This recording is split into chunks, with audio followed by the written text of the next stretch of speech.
Good morning and welcome to the new edition of Dr. Lamba's Awakening Call. As I've been saying, the Chinese are quite uncanny and weird. I shouldn't say weird, they are quite capable of having an open warfare and an insidious, undeclared warfare. And I've talked about how they attack the cultural, the intellectual areas. They use all means to control the thought process. If that was enough, one could have built some firewall to protect the country system. But India is going to be a victim of another sort of a warfare, which I'm amazed that the Indian leadership has not recognized. Do you remember one day Donald Trump said that he wants to nuke hurricanes so that they don't hit the United States? Everyone laughed. I smiled because I knew that what Trump was saying makes sense. Not fully, but then that's a pointer to way things are going. And we had the information that the Chinese are working on that. It's quite possible that you may not be able to bomb hurricanes into oblivion, at least not today. But are you aware that you can shoot things into the atmosphere in order to change the weather? And that is what China is exactly doing, changing the weather pattern of India. And now you are aware that India is primarily, despite its progress in manufacturing, in R&D, and in urbanization, still an agrarian economy. And it needs to be agrarian economy not only because world is going to face a major food shortage, but also because India's huge 1.3 billion population is dependent on food. And Indian agrarian economy is dependent on the rains. In most of the areas, the groundwater is very low. There are unirrigated lands. There are lands which are from drought. And the main source of irrigation is rain. Now imagine if China can damage the rainfall system. It rains when you're going to harvest. And it doesn't rain when the grape is to ripen. The whole thing may seem bizarre, but it has a frightening future. It's bleak future for the millions of farmers. And I'm amazed neither farmers, nor the leaders, nor the political leaders, nor the scientists have raised any concern about that. Now, this process of shooting things into the atmosphere to change the weather is a process known as cloud seeding. And a number of countries, including UK and USA, have been experimenting with it for decades. It's a long time. Actually, it was used to cause rain. They would seed the clouds with silver nitrate, and the clouds which were not likely to rain would descend the rain on the land. Now, China is using to expand weather modification program, and it covers an area larger than the whole country of India.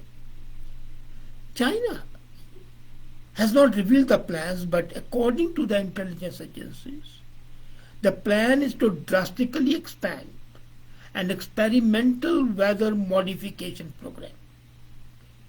And it will cover an area of 5.5 million kilometers.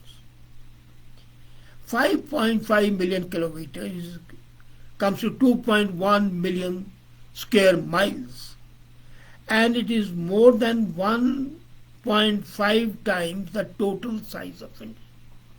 Now, if that area, which might include Bangladesh, Nepal, Sri Lanka, and even Pakistan, the very thought that the weather can be manipulated is shocking. Now, they have used for this a word, Tiane. In Chinese, the word Tiane literally means a river in the heaven, which is also a Chinese name for the Milky Way. And they say that China would have developed a weather modification system by 2025. It's already nearing the end of 2021. So 4 years more. And that is thanks to the development in fundamental research and key technologies, as well as improvements in comprehensive protection against safety risks. In the next 5 years, the total area covered by the artificial rain or snowfall will reach 5.5 square kilometers. And out of this 5.5 million square kilometers, is apart from 5.8 million square kilometers which will be covered by hail suppression technology. So there are two sides. One is artificial rain or snowfall. They'll cause the snowfall to be there when the snowfall is not required. They'll cause the rainfall to be there when it's not required, or when it's required there should be no rainfall. Then there's a hail suppression technology. According to ostensible stated declaration, the purpose is to help with the disaster relief, agriculture production, emergency response to the forecast in grassland lands, and dealing with unusually high temperature. Undeclared, destroy the economy of India, the only competitor in Asia and maybe in the world. Now, China has long sought to control the weather, to protect farming areas, to ensure clear skies. It seeded clouds ahead of Beijing Olympics in 2008, if you remember. They used it to remove smog and avoid rain ahead of the competition. That was, in fact, a pilot project. For the last 3 months, key political meetings are being held in China capital, and they are being held to see how it can be manipulated. Graphic modeling has been done. As a concept, as I said, the cloud seeding has been around for decades. It works by injecting small amounts of silver iodide into clouds with a lot of moisture, which condenses around the new particles, become heavier, and falls as rain. U.S. National Foundation published this year found that it can also boost snowfall across a wide area if the atmospheric conditions are favorable. And is first to ascertain definitely that cloud seeding works. Previously, it was very difficult to distinguish the rainfall created as a result of practice from the normal rainfall. But Chinese technologies, absolutely startling, have improved on that. And that uncertainty which USA had has not stopped on China investing heavily in the technology. Between 2017 and now, the country has spent $1.34 billion on the weather modification program. Now, you note the use of the word modification. It means causing it to be positive or negative. Modification is never for the positive.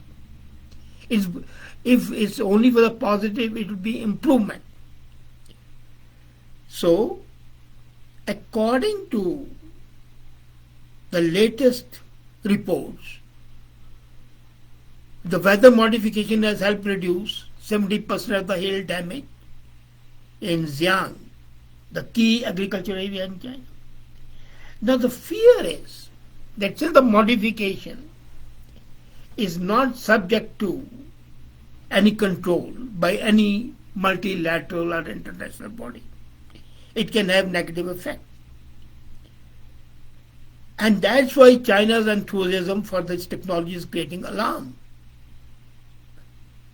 According to CIA report recently, India should be girding up its loins because it's heavily dependent on monsoons.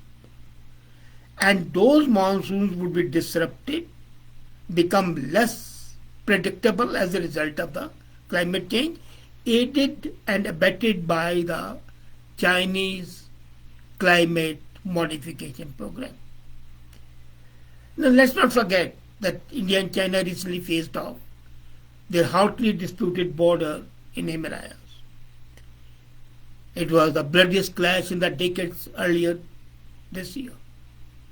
And India has speculated whether weather modification could potentially give China an edge in the future conflict. This has been thought of in IARI, Indian Agriculture Research Institute, but it was not even, apart from a symposium, nothing went on. As a matter of fact, there should have been a coordination between the Agriculture Ministry, Ministry of Defense, and DRDO and AIRI. It has not been done. So the primary focus of Beijing ostensibly is that it's a domestic program, but look at the area they are thinking. 1.5 times larger than India. And Beijing has announced plans that they are not going to confine themselves to the geographical limits of China. And rightly so, because weather is not subject to the passport and visas. So basically, mastering the weather seems a lofty dream come true. And that is the trouble. Secondly, China is an absolutely undependable opponent. There are no ethics involved in the warfare. As I talked earlier, they are using money,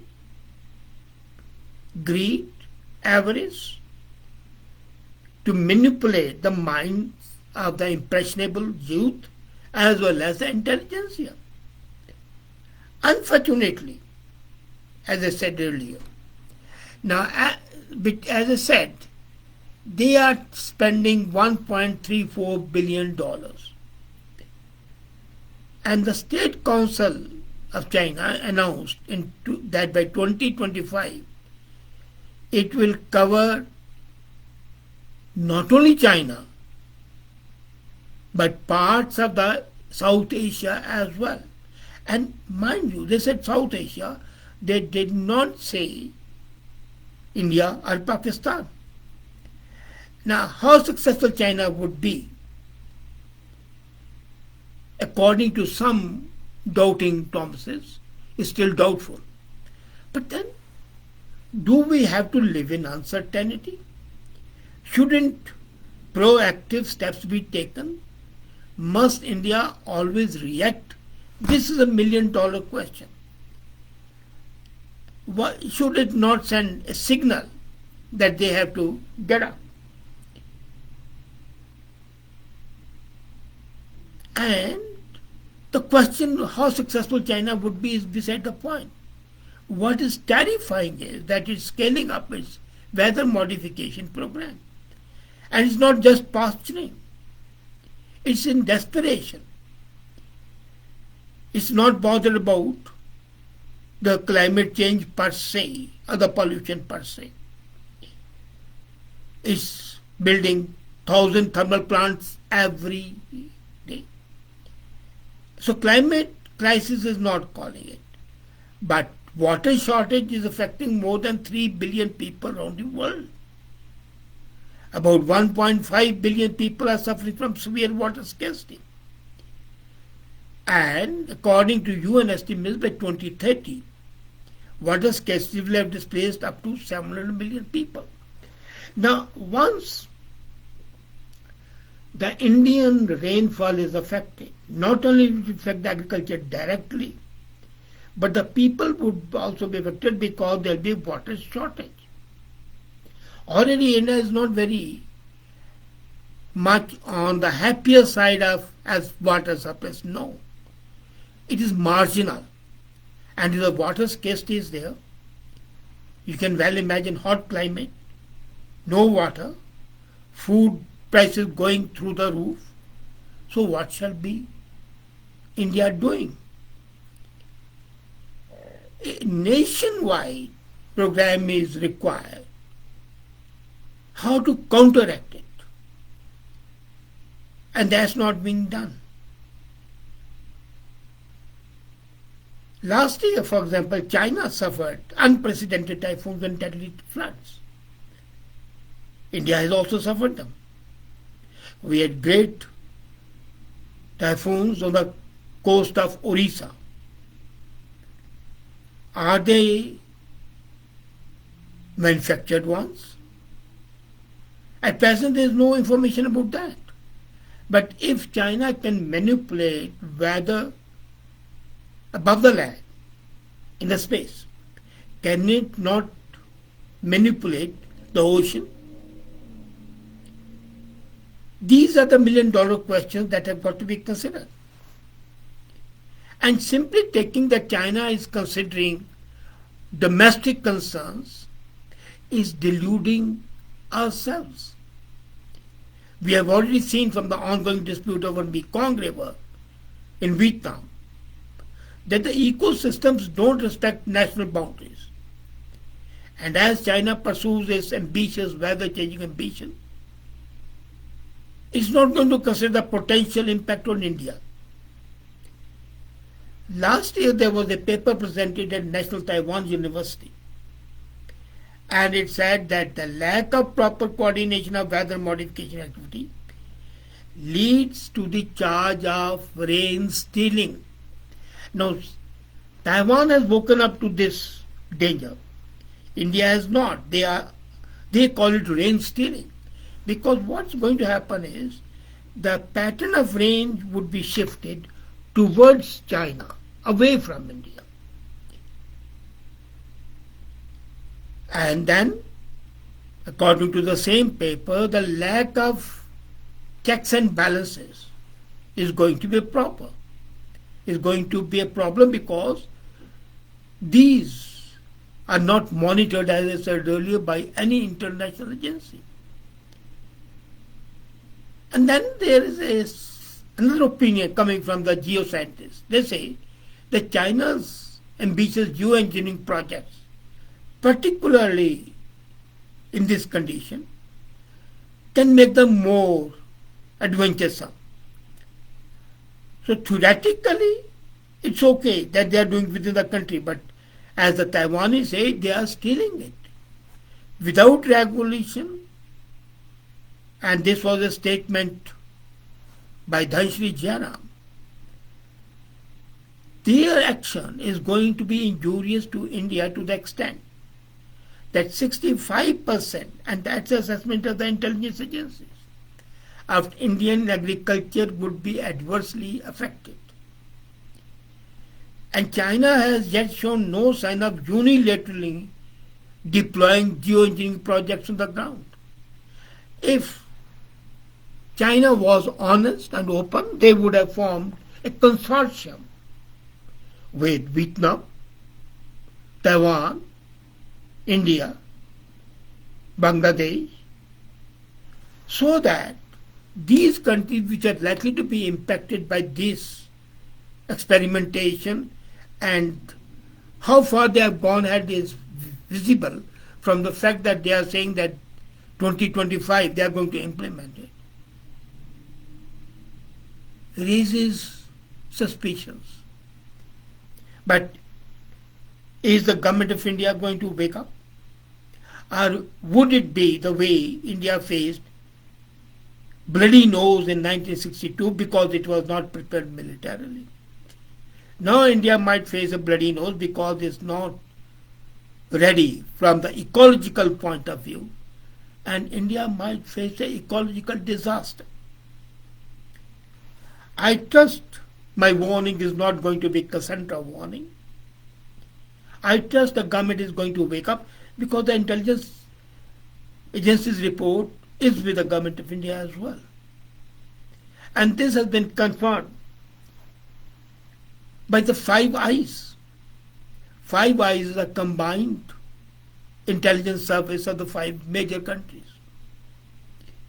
And all the Five Eyes says India is in a danger of having desperate condition as of 2025.